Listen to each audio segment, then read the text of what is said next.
Guys, कैसे आप सभी लोग। बहुत बहुत स्वागत है आपका अपने प्यारे यूट्यूब चैनल पांडे क्लासेस में। तो चलिए आज का टॉपिक हम स्टार्ट करते हैं। पिछली क्लास में हमने पढ़ा था अल्फ़ाबेट के बारे में और लेटर के बारे में। तो अब आज का टॉपिक हमारा जो होगा वर्ड होगा, लेकिन उससे पहले मैं आपको पिछली क्लास का एक बार क्विक रिवीजन करवा दे रही हूँ।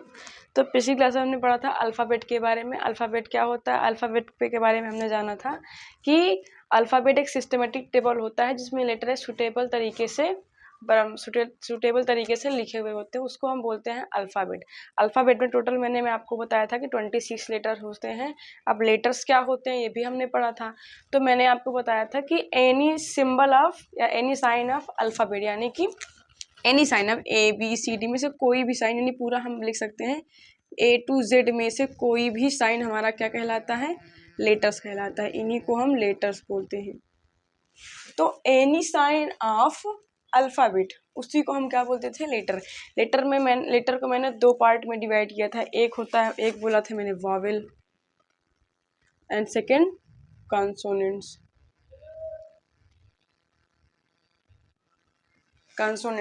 वॉवेल मैंने आपको बताया था 5 प्रकार के होते हैं। कॉन्सोनेंट्स मैंने बताया था 21 होते हैं। तो वॉवेल में जो टोटल साउंड्स होती हैं वो मैंने आपको बताया था 20 साउंड्स होती हैं, और कॉन्सोनेंट्स में टोटल 24 साउंड होते हैं। यानी कि इन दोनों को कंबाइन करके अगर हम बोले तो टोटल लेटर्स में टोटल 44 साउंड निकलती है। ठीक है। फिर मैंने बताया था कि लेटर दो प्रकार के होते हैं। एक होता है कैपिटल लेटर, दूसरा होता है स्मॉल लेटर। कैपिटल लेटर जो होते हैं वो बड़े अक्षर होते हैं, और कैपिटल लेटर का भी एक होता है cursive letter. Capital cursive letter दूसरा लेटर है वो स्मॉल लेटर। स्मॉल का भी होता है स्मॉल कर्सिव लेटर। तो टोटल लेटर दो प्रकार के हुए। लेटर को तो दो पार्ट में डिवाइड किया गया।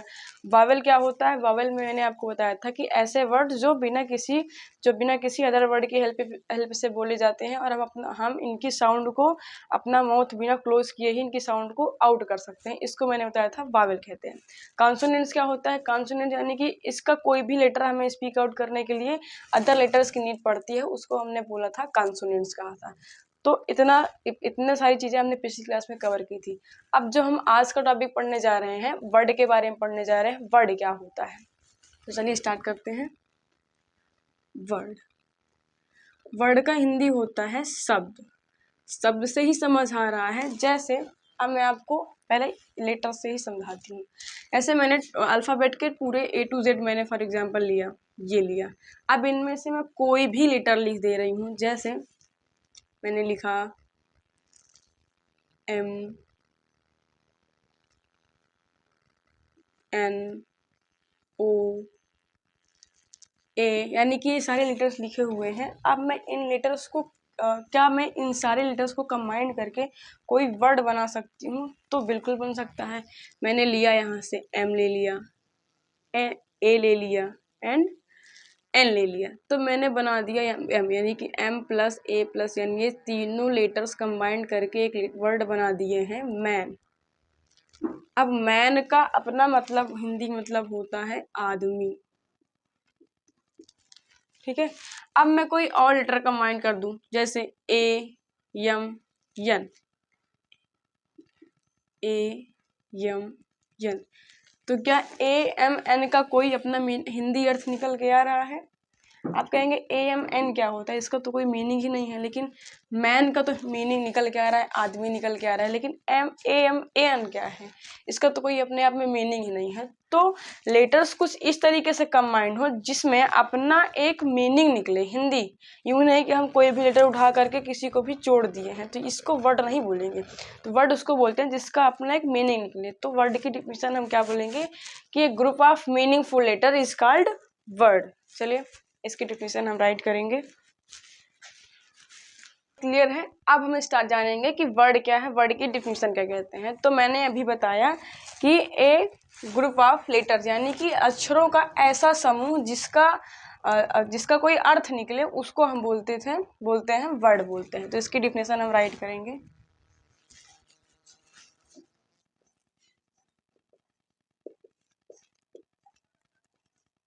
यानी ए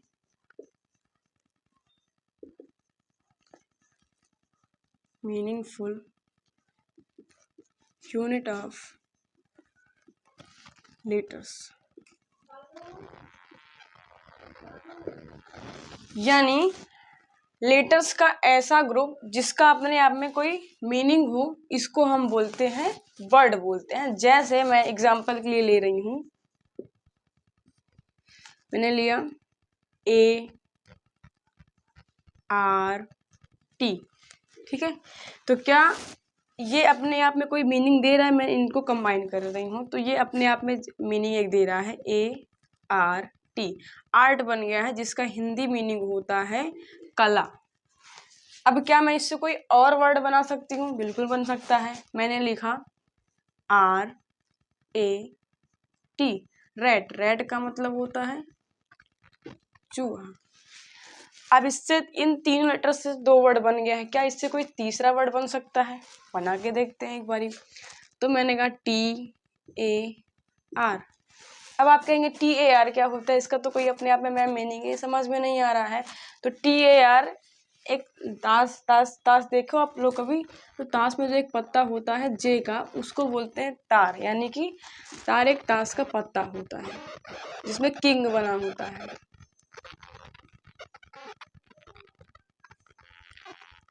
तो इतनी बात समझ में आई? यानी कि ये सारे जो वर्ड लिखे हुए हैं इनका अपने आप में एक मीनिंग निकल रहा है, तो हम इनको वर्ड बोल सकते हैं। लेकिन अगर मैं जैसे कोई भी वर्ड लिख देती हूँ, MPD, इसका अपने आप में कंबाइन करने पर कोई वर्ड नहीं निकल रहा है, तो कोई मीनिंग ही नहीं निकल रहा है, तो इसको हम वर्ड नहीं बोलेंगे। कि हम चलो मैम हम जान लें कि ये ग्रुप ऑफ लेटर यानी कि अक्षरों के समूह को हम वर्ड बोलते हैं, लेकिन हम उसको वर्ड तब तक नहीं बोलेंगे जब तक उसका अपने आप में कोई मीनिंग नहीं निकलेगा। और जब उसका जैसे कि कोई भी वर्ड लिखा हुआ है उसका अपने आप में कोई मीनिंग निकल रहा है जो हमें समझ में आ रहा है कि हाँ ये मीनिंग है इसका, तो उसी को हम बोलेंगे वर्ड। इतनी बात क्लियर है? अब चलिए, अब हम जानते हैं वर्ड के टाइप्स कितने होते हैं। अब एक मिनट, अब यही सारे वर्ड को जब कई सारे वर्ड ऐड हो जाते हैं, जैसे कि अभी तो हमने लेटर्स को ऐड किया, यानी 1 लेटर 2 लेटर 3 लेटर मिल करके आपस में कंबाइन करके ये सारे वर्ड का फॉर्मेशन कर दिए हैं। वैसे ही जब कई सारे लेटर मिल जाते हैं, 1 या 2 लेटर मिल जाते हैं, तो ये फ्रेज का निर्माण कर फ्रेज का फॉर्मेशन करते हैं। जैसे एग्जाम्पल के लिए समझिएगा, फ्रेज क्या होता है?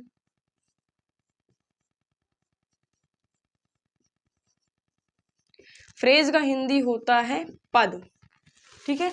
जैसे कई सारे वर्ड मिलके बन जाए, 2-3 वर्ड आपस में मिल जाए, उन्हीं को बोलते हैं फ्रेज बोलते हैं। जैसे कि मैंने कहा ए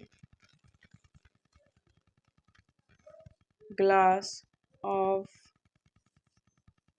वाटर, एक ग्लास पानी, यानी कि एक तो ये लेटर हो गया।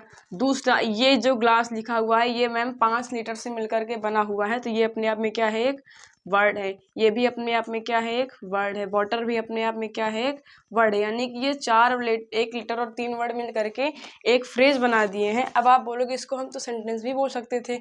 बिल्कुल नहीं, सेंटेंस हम इसलिए नहीं बोलेंगे क्योंकि सेंटेंस के पास अपना सब्जेक्ट ऑब्जेक्ट और वर्ब होता है, और फ्रेज के पास कोई भी वर्ब अपनी वर्ब नहीं होती है, ना ऑब्जेक्ट होता है, तो इसीलिए इसको हम फ्रेज बोलेंगे। तो फ्रेज क्या होता है? जब लेटर्स मिल करके ग्रुप बना लेते हैं जिनके पास अपना वर्ब नहीं होता है, उसको हम फ्रेज कहते हैं। अभी के लिए हम फ्रेज में इतना जानेंगे, जब हम आगे की क्लास पे पढ़ेंगे तो हम फ्रेज को डिटेलिंग में पढ़ेंगे। तो फ्रेज होते कितने प्रकार के हैं अभी जान लेते हैं। फ्रेज 3 प्रकार के होते हैं।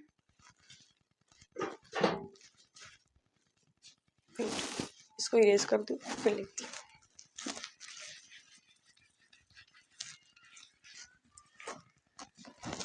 एक होता है नाउन फ्रेज, एंड दूसरा होता है एडजेक्टिव फ्रेज,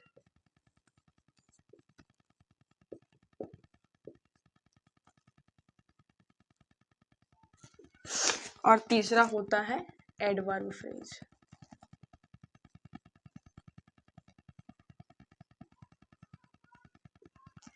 तो ये चीज होती है फ्रेज। अब जब यही, और एक बात, जब यही फ्रेज जब एक से अधिक फ्रेज कंबाइंड हो जाते हैं, फ्रेज और क्लाउज यानी फ्रेज जब आपस में कंबाइंड हो जाते हैं तो ये क्लाउज का निर्माण करते हैं, और क्लाउज और फ्रेज मिलकर के एक सेंटेंस का फॉर्मेशन करते हैं। यानी कि कुल मिलाकर हमें समझे, पहले हम लेटर को कंबाइन किया, वर्ड बना, वर्ड को कंबाइन किया, फ्रेज बना, फ्रेजेस को कंबाइन किया तो क्लाउज बन गया, और जब क्लाउज और फ्रेज आपस में कंबाइंड होते हैं तो एक सेंटेंस का फॉर्मेशन करते हैं। सेंटेंस को हम डिटेलिंग में, सेंटेंस, फ्रेज और क्लाउज को हम डिटेलिंग में आगे क्लास में पढ़ेंगे। अभी के लिए हम इतना ही रखते हैं, और अब हम आगे पढ़ने जा रहे हैं कि types of types of word क्या है, वर्ड के प्रकार कितने होते हैं। स्टार्ट करते हैं वर्ड के टाइप। तो आप सभी ने पार्ट्स ऑफ स्पीच का नाम सुना होगा, पार्ट्स ऑफ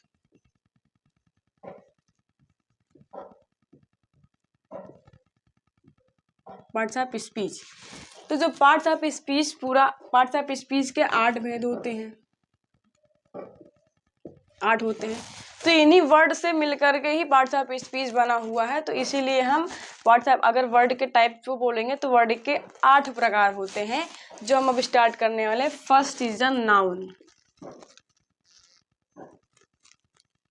नाउन को हिंदी में बोलते हैं संज्ञा। अब नाउन किसको बोलते हैं? नाउन के एन से ही समझ में आ रहा है, एन फॉर नेम, यानी कि noun is a naming word.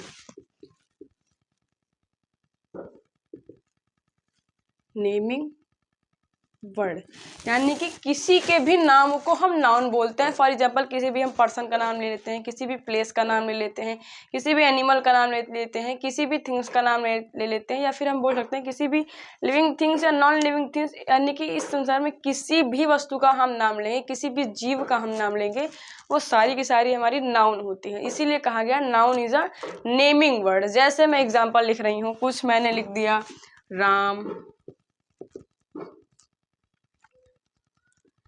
Mohan, किसी भी प्लेस का नाम लिख रही हूं जैसे प्रयागराज,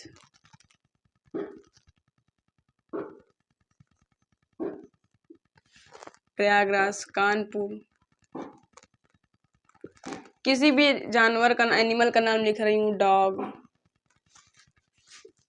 टाइगर, किसी भी वस्तु का नाम लिख रहे हैं हम जैसे बॉक्स, पेपर, पेन, एक्सेट्रा। यानी कि हम किसी का भी नाम लेंगे वो क्या होगा? नाउन। नाउन के 5 प्रकार होते हैं। एक होता है proper noun, common noun, collective noun, abstract noun.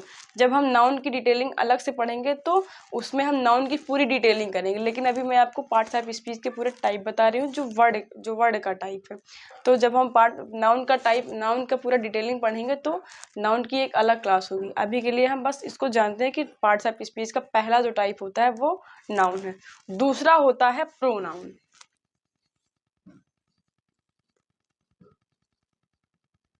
Pronoun को हिंदी में बोलते हैं सर्वनाम। प्रोनाउन से ही समझ में आ रहा है कि प्रो का मतलब होता है, यानी कि जो नाउन की जगह पे आ जाए। प्रो यानी रिप्लेस करना, प्रो नाउन, प्रो का मतलब रिप्लेस, नाउन यानी संज्ञा। जो संज्ञा के स्थान पर आ जाए, संज्ञा को हटा करके उसकी जगह पे खुद आके बैठ जाए, उसको बोलते हैं प्रोनाउन। जैसे मैं एग्जांपल के लिए बोल दूं कि मैंने एक एग्जांपल का लिखा, Ram is a good boy. Ram एक अच्छा लड़का है। अब फिर मैं एक सेंटेंस लिख रही हूँ, Ram reads in class 10। Ram class 10 में पढ़ रहा है। तो देखो, बार बार मैं राम के बारे में ही बात कर रही हूँ, बार बार मैं उसी का नाम ले रही हूँ, तो खुद भी अजीब सा लग रहा है कि Ram is a good boy, Ram एक अच्छा लड़का है। Ram read in class 10, Ram class 10 में पढ़ रहा है।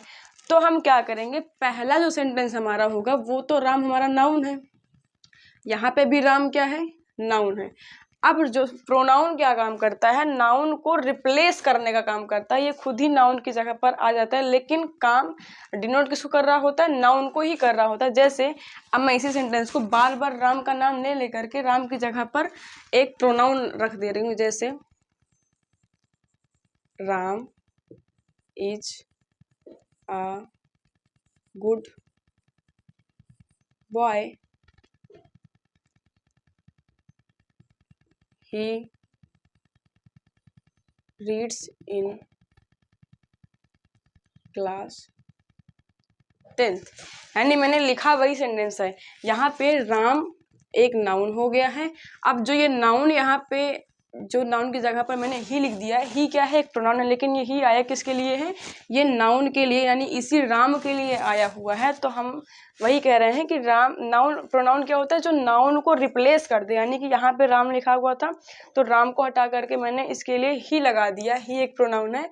तो प्रोनाउन का काम होता है कि नाउन को रिप्लेस कर देता है, क्योंकि बार बार इसकी नाउन की रिपीटेशन ना हो, इसीलिए नाउन प्रोनाउन नाउन को रिप्लेस कर देता है। तो इसकी डिफिनेशन हम राइट करेंगे,